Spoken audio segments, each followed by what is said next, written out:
అందరికీ నమస్కారం. నేను మీ యాడా నారాజు. జగన్మోహన్ రెడ్డి గారు ఈరోజు గుంటూరు మిర్చి యార్డ్లో స్వయంగా పర్యటించడం జరిగింది. అదేవిధంగా స్వయంగా రైతులతో మాట్లాడడం జరిగింది. అయితే జగన్మోహన్ రెడ్డి గారు ఏదైతే గుంటూరు పర్యటన సందర్భంగా ఏదైతే వైసీపీ అభిమానులు కావచ్చు, జగన్మోహన్ రెడ్డి అభిమానులు కావచ్చు, జగన్ సీఎం అంటూ కూడా నినాదాలు చేయడం జరిగింది. అదేవిధంగా పెద్ద ఎత్తున వైసీపీ నాయకులు అదేవిధంగా జగన్మోహన్ రెడ్డికి సంబంధించిన అభిమానులు కూడా పెద్ద ఎత్తున రావడం జరిగింది.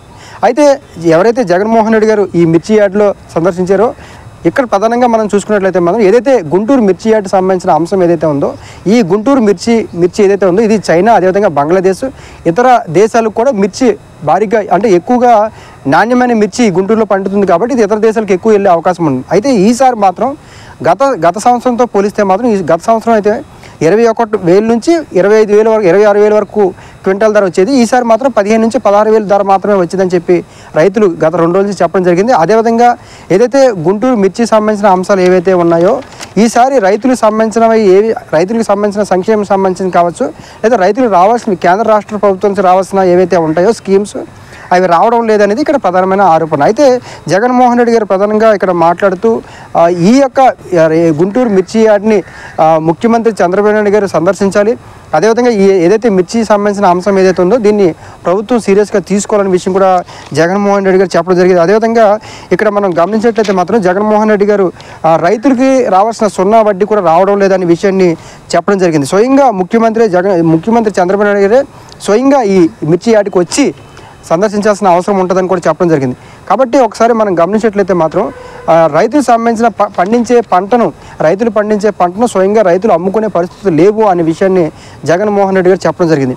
మొత్తం ఈ ఎపిసోడ్ మొత్తం జగన్మోహన్ రెడ్డి గారు గుంటూరు పర్యటన సందర్భంగా మిర్చి యార్డ్లో ఈ రైతులతో మాట్లాడడం కావచ్చు, లేకపోతే రావడం కావచ్చు.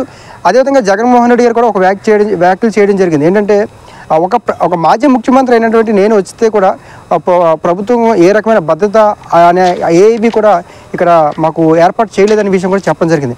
అదేవిధంగా ఇంకో విషయం గమనించినట్లయితే మాత్రం ఎమ్మెల్సీ ఎన్నికలు ఉన్నాయి కాబట్టి అందుకే భద్రత ఇవ్వలేకపోయామనే విషయం కూడా ఇంకో ప్రభుత్వం వైపు నుంచి కూడా కొంతమంది చెప్తారు. ఒకసారి టోటల్గా ఈ ఎపిసోడ్ ఏదైతే గుంటూరు మిర్చి రైతులకు సంబంధించిన అంశం ఏదైతే ఉందో అది జగన్మోహన్ రెడ్డి గారు ఏదైతే ప్రభుత్వంపై అంటే ఈ మిర్చి సంబంధించిన అంశం ఏదైతే ఉందో ప్రభుత్వమే పూర్తిగా ప్రశ్నించారని మనం చెప్పుకోవచ్చు. మొత్తం గుంటూరు మిర్చితోటి ప్రభుత్వంపై జగన్మోహన్ రెడ్డి గారు కారం జల్లారని మనం చెప్పుకోవచ్చు. గుంటూరు మిర్చితోటి ప్రభుత్వంపై జగన్మోహన్ రెడ్డి గారు కారం జల్లారని మనం చెప్పుకోవచ్చు. కాబట్టి మొత్తం ఈ ఎపిసోడ్ మొత్తం మనం గమనించినట్లయితే మాత్రం జగన్మోహన్ రెడ్డి గారి క్రేజ్ కానీ, లేకపోతే జగన్మోహన్ రెడ్డి గారి యొక్క అభిమానం కానీ ఏమీ తగ్గలేదనే విషయాన్ని ఈ యొక్క రైతులతో ఏర్పాటు చేసిన సమావేశంలో జగన్మోహన్ రెడ్డి గారి అభిమానులు కావచ్చు, లేకపోతే వైసీపీ నాయకులు కూడా భారీగా పాల్గొని జగన్మోహన్ రెడ్డి గారి క్రేజ్ కావచ్చు, అభిమానం కావచ్చు ఏమీ తగ్గలేదనే విషయం కూడా చెప్పడం జరిగింది. అదేవిధంగా జగన్మోహన్ రెడ్డి గారు కూడా ప్రభుత్వమే మీద టార్గెట్ చేస్తూ గతంలో ఈ రకంగా 21,000 నుంచి 26,000 ఉండేది, ఈసారి ఆ స్థాయిలో లేదు. ప్రభుత్వం ఈ రైతులను విస్మరిస్తుంది. ప్రభుత్వం రావాల్సిన ఏదో సున్నా వడ్డీ ఇవన్నీ ఏవైతే సంక్షేమాన్ని కావచ్చు, లేకపోతే వాళ్ళ రైతులకు సంబంధించినవి ఏవి కూడా కేంద్ర రాష్ట్ర ప్రభుత్వం నుంచి రావట్లేదనే విషయం జగన్మోహన్ రెడ్డి గారు పూర్తిగా ప్రభుత్వంపై విమర్శన చేయడం జరిగింది. కాబట్టి జగన్మోహన్ రెడ్డి గారు చేసిన విమర్శ ఏదైతే ఉందో అదేవిధంగా ముఖ్యమంత్రి కూడా స్వయంగా వచ్చి ఈ మిర్చి యార్డ్ని సందర్శించాలని చెప్పడం జరిగింది.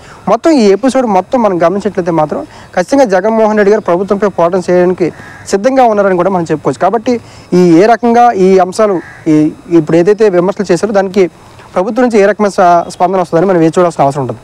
Thank you.